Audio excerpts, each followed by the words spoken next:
Miss Kitty and husband Ian Wilkinson welcome baby girl. Popular media personality Kadeen Miss Kitty Hilton has reportedly given birth to a baby girl. Information reaching reporters is that Hilton and her husband Ian Wilkinson KC welcomed the bundle of joy on Tuesday night. Hilton announced her pregnancy last November during a Friday morning airing of the CVM at Sunrise show. During a gender reveal live stream on the media personality's YouTube page in January, the baby's gender was disclosed to close friends who were in attendance and well-wishers who tuned in and sent congratulatory messages to the happy couple. It has been an exciting few months for the couple who tied the knot on October 14 last year in Cooper's Hill, St. Andrew. Prosecution seeks death penalty for triggerman in murder of Paulswell's daughter and her mother. The prosecution has indicated that it will be seeking the death penalty for alleged triggerman David Simmet, who is charged with the murder of politician Philip Paulwell's 10-month-old daughter, Sarah, and her mother, Miss Patterson. The prosecution served notice on Simmet of its intention to seek the death penalty when the case came before the Home Circuit Court in Kingston on Wednesday. The notice was read in court by Director of the Public Prosecutions, Paula Llewellyn. Simmet and his co-accused 34-year-old United States Petty Officer Leoda Bradshaw, her cousin Waddell Balford, and Jay Black appeared before Justice Bennett Graham Campbell on charges of murder and kidnapping.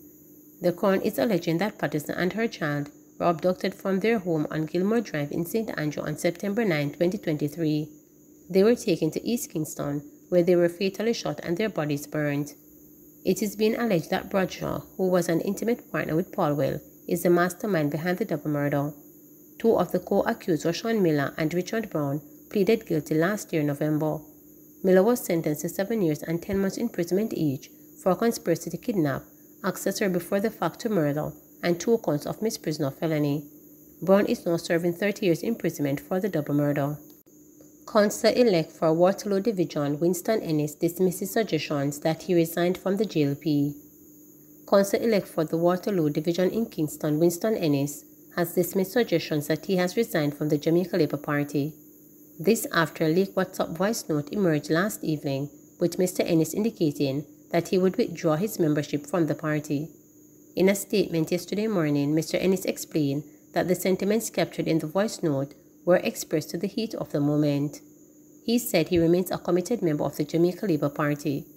Mr. Enis noted that he met with members of his division and party workers to assure them of his commitment to resolving issues stemming from his leaked voice note. I want to assure my fellow Labourites and all of my Jamaican brothers and sisters that I remain a committed member of the Jamaica Labour Party.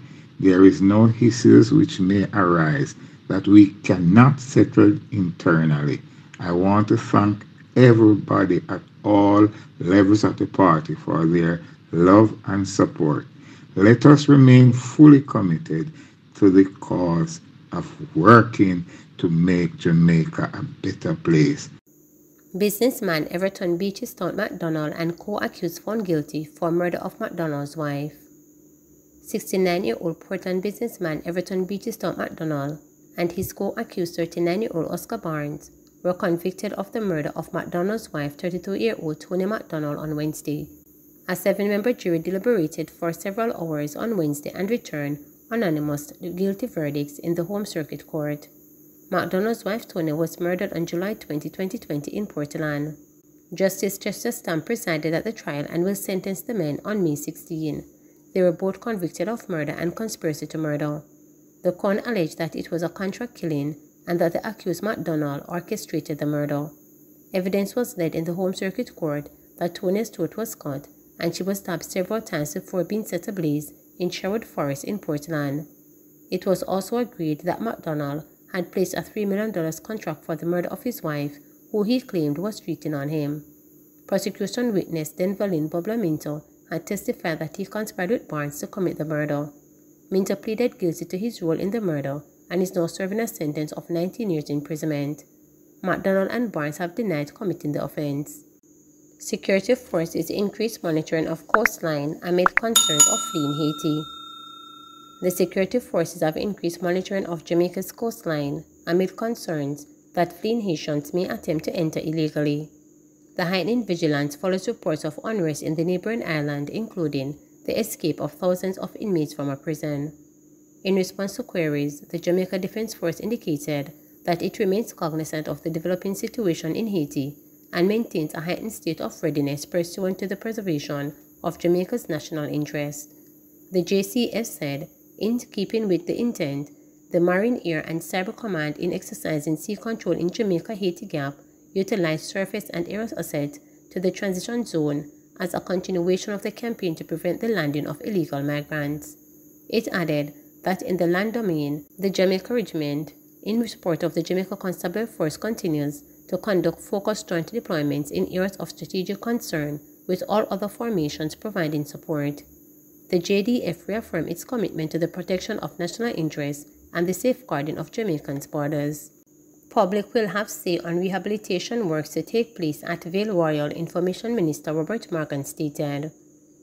Information Minister Robert Morgan said the public will have a say on the rehabilitation works that are to take place on the Vale Royal. Mr. Morgan made this statement while answering questions about the structure, which is in a state of deterioration.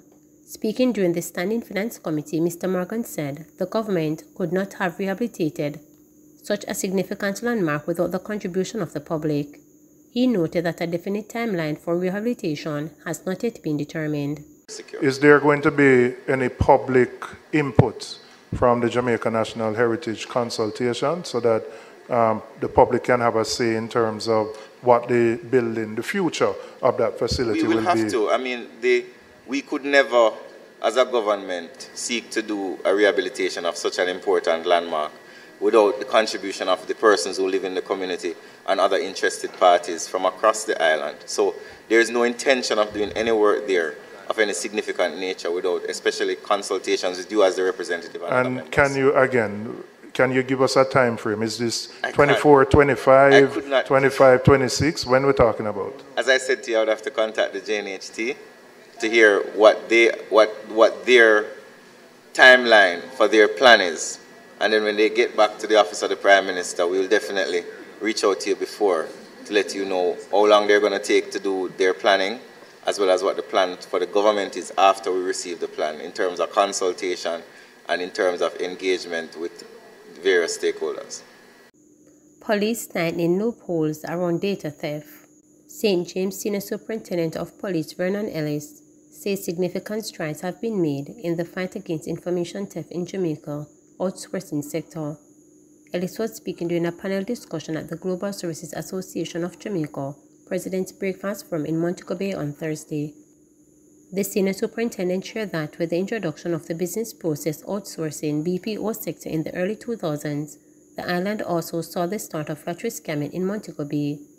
This, he pointed out, was made possible by a lack of extensive security measures to protect identity information at these BPOs. So by early 2006, we saw where persons were using these identity information to tell people that they want something from a lottery and they were to pay advance fees to collect what they have won, stated Ellis.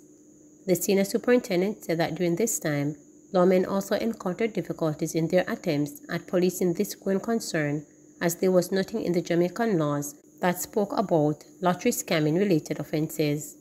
So for the JCF, it was very difficult to really prosecute persons for this because while we had the Larceny Act, there was nothing geared around protecting identity information or looking at the data itself. But by 2010, it started affecting our murder rate in a way where it started to go south, Ellis explained. However, the introduction of the Lottery Scam Task Force in 2013 made a major shift in how lawmen were able to police this offense and how BPO secured their data, Ellis stated.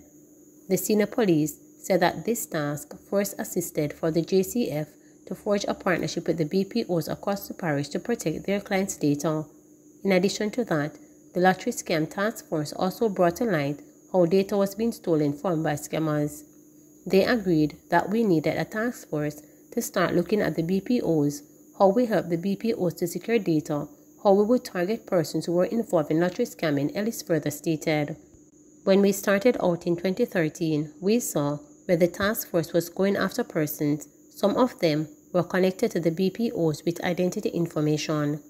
We saw where the gangs were forcing people to get this identity information out of the call centers to give them, the senior police added. The introduction of the law-reformed Fraudulent Transactions Special Provisions Act in 2013 also gave the police well-needed teeth, as they would now prosecute individuals found in possession of identity information. We saw a big shift at that point, and the task force expanded in training the divisions around Jamaica, and they formed an investigation unit in each parish, stated Ellis. Through additional partnerships and enforcement efforts, Ellis said that the BPO sector was better recognized, with added security to discourage lottery scamming. We went into the BPOs, there were a lot of lecturers, and we supported them with the vetting process of employees. Persons were required to have criminal records done before employment, stated Ellis. We had the bilateral support through our foreign partners, who came to help us with bigger task force, he added. On Thursday, Minister of National Security Dr. Horace Chang disclosed that approximately 100 individuals have been identified for extradition to the United States of America for lottery scamming-related offenses. He said the government is committed to fighting against this criminal activity, as it has many implications for the Jamaican economy. In the meantime, Dr. Chang said that the Data Protection Act was passed in 2020 and has been enforced since December 1, 2023. The government is already making the necessary investment in these areas and has positioned our law enforcement agencies to provide leadership and support through research, innovation, and specialized training as we pursue national economic development while guaranteeing your cybersecurity, stated the minister. The JCF has made 450 arrests for lottery-related offenses since 2016, with over 400 of those individuals being charged. There have also been 29 extraditions and 62 convictions to date. Please remember to subscribe, like, share, and click the notification bell for daily updates.